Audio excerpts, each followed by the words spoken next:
Ahoj, jmenuji se Zuzka a vítám všechny u dalšího krátkého videa z Junior univerzity.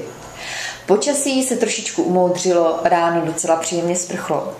A já jsem tomu ráda, protože nás mimo jiné čekají i výlety a ty by se v Dusnu opravdu špatně podnikaly. A ono by se v Dusnu špatně i zpívalo a kreslilo a tančilo a dělalo všechno, co tady děti prožívají. No, co tady vlastně děti všechno prožívají každý den? Pojďme se na to podívat blíž.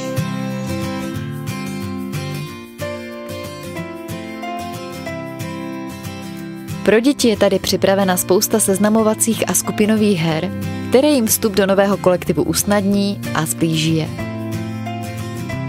Také proto jsou hry zařazeny hned na začátek dne. My jsme si pro děti připravili takový spíš akční program, aby jsme tam do té půlhodinky vtěsnali co nejvíc věcí, to znamená různé pohybové aktivity, písničky.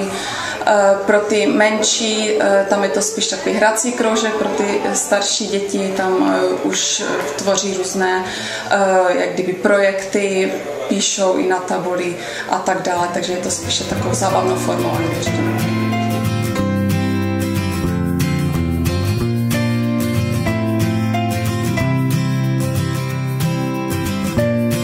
Moniko, jsou prázdniny a ty jsi ve škole, není to otrava? Není. Jsem tu na praxi, navíc práce s dětmi mě baví, takže si to docela užívám. Já jsem tě viděla při aktivitě, kterou jsi s dětmi dělala. Mně se to líbilo. O čem to bylo? Jak se jmenovala? Mám to nazvané Pro lidské tělo drží tvar. A je to vlastně o tom, že si dětmi povykládáme, co je to lidská kostra.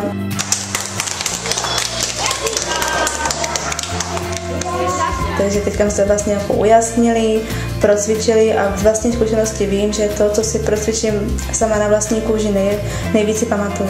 Mm-hmm. Takže to bylo i smyslem té aktivity, aby si to vyzkoušeli. Ano, přesně tak, aby si to aj ohmatali vlastně třeba koleno, bradu. Každá ze studentek učitelství pro mateřské školy měla připravený svůj zajímavý projekt, odpovídající taky věku dětí. Teď by to asi chtělo pauzičku. A nebo úplně změnit prostředí? I děti podnikají mnoho výletů a exkurzí, ale o nich si budeme povídat zítra. Myslím, že za tvorbu programu si může Junior univerzita napsat s klidem Ačko. A tím se s vámi dnes loučím.